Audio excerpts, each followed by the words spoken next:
Hey guys, so back on my personal channel. So this video is a little more of a story time. I put this on my private Instagram a few days ago, kind of explaining that I was going to be making this video discussing something important to me, and everyone thought it was the red video. No, I just made that because it needed to be said. This video is actually my truth about what happened to me this summer of 2017. 17. So, as some of you know, my father, we'll call him Jason for the story. He is a truck driver, so he's not here that much. He drives for a living, not really here, he's always driving, but one summer he asked me to go on a trip with him, and I said sure. So we went on a trip together, and we were going to go through New Mexico, Arizona, Colorado, Utah, Nevada, California, all that, like loop through there, come back to Texas. It would have been like a week or so, maybe. And let me think. I'm going to say the whole story in order, so you know. So we left, and it was towards the end of June. We ended up leaving on this trip. And by the first night, we made it through New Mexico, like halfway through.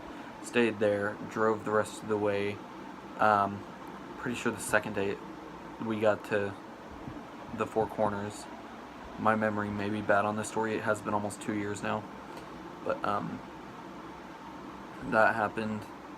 And then I think by the end of the second night, we made it right into Utah and slept there. By the third day, we were stuck in Salt Lake City because he had to get some truck there and bring it to California, and then take one from California to Texas.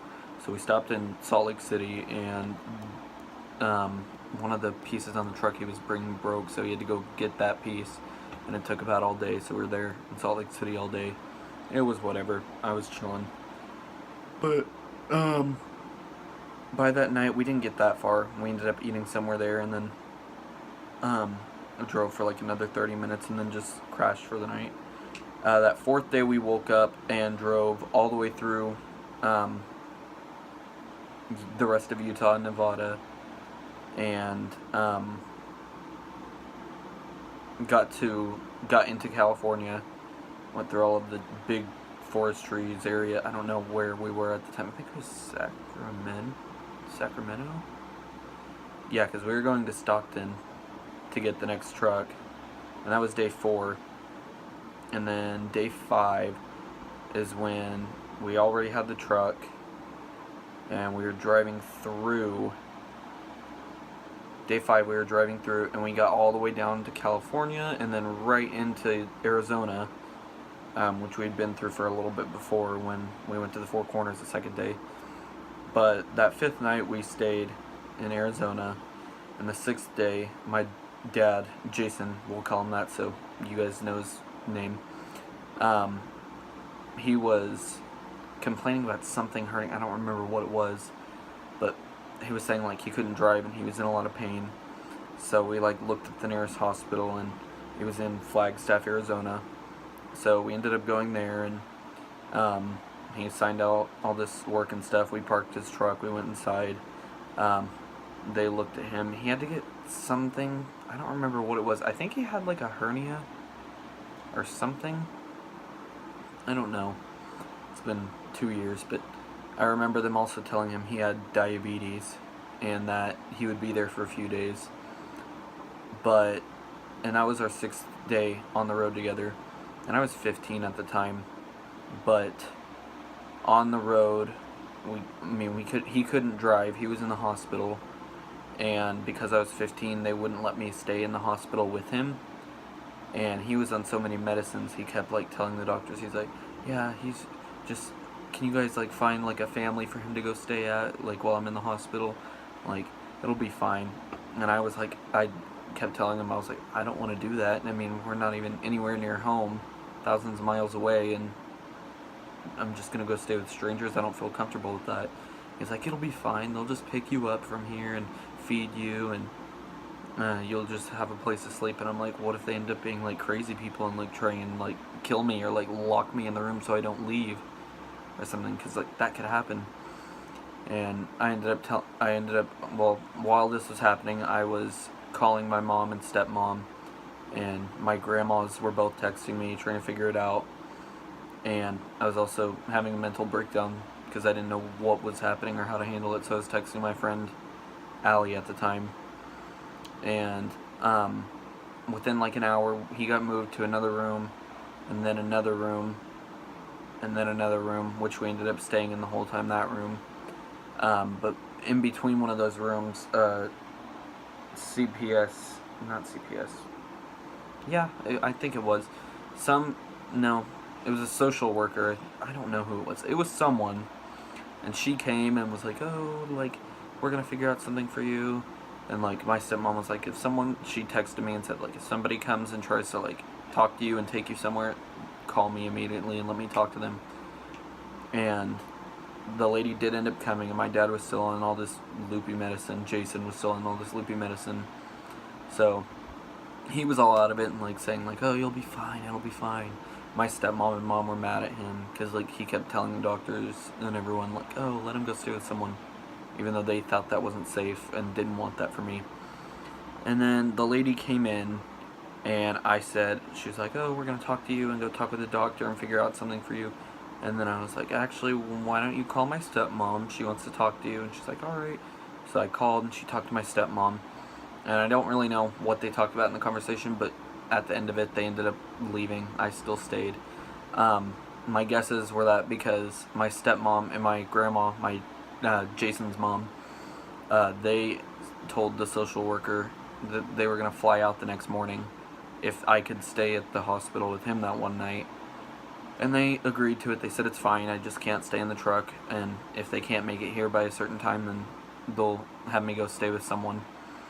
So that night he was in the hospital, and doctors kept coming in to check on him every hour and stuff, and my mom and stepmom and everyone was texting me trying to make sure I was okay. I was like, yeah, I guess I'm fine, whatever. And you know, that night was kind of tough because I was like sleeping in a chair in a hospital room, and with doctors coming in every 30 minutes to an hour to check on him because he was just diagnosed with diabetes. Keep in mind, he's a truck driver, so he doesn't get much exercise. He smoked at the time. He didn't drink because you can't do that as a truck driver. But I know as a truck driver, there's one out of the two types of diabetes. There's one where he can't be a truck driver, and there's one where he can if he has the right medicine. And I think that's the one he had because he still drives. But it was I woke up at 4 that next morning and just kind of like chilled there. And then by like noon our time, that's when my stepmom and grandma got here. And they all dealt with it, and we ended up staying there. And we got this hotel across the street. Me and my grandma stayed there. My stepmom stayed at the hospital with him. And it was kind of a cool hospital too, cause like, not hospital, hotel. Because with this hotel, it was like with the hospital, not like connected, but like they worked with that hospital. It's like if you were visiting someone in the hospital and you needed a place to stay, it's like a cheap version of a hotel, and it was still nice and stuff too. But we stayed there that Saturday night, or it was that Friday night because we got there Thursday. That Friday night we stayed there, that Saturday night, and then that Sunday is when we left. And the plan for a while was for me and my grandma to fly back, and my stepmom would go in the truck with him. But my dad's company would have been like, well, why is the son getting off and not going back on the truck in Arizona? But now the stepmom's there and she's getting on. So they didn't want that happening. Plus, they didn't have any of my birth certificate or anything for flying, so that wouldn't have worked. But they ended up flying back, and he got released from the hospital, so we ended up going back, and he was mad because I took his cigarettes and lighter and gave it to my stepmom to deal with, and she ended up throwing it away because he can't do that with his diabetes. So, and he was on all this medicine, so he was sick the whole time while he was driving. So it was kind of a bad 2 days at the end, and then I ended up getting home. But I've never gone on that truck with him again because, you know, It was crazy how it happened. And, you know, I wasn't really scared. I had to keep calm because, I mean, if I were to freak out about any of this stuff that was happening, I wouldn't have had anyone anyway at the time, like, there with me.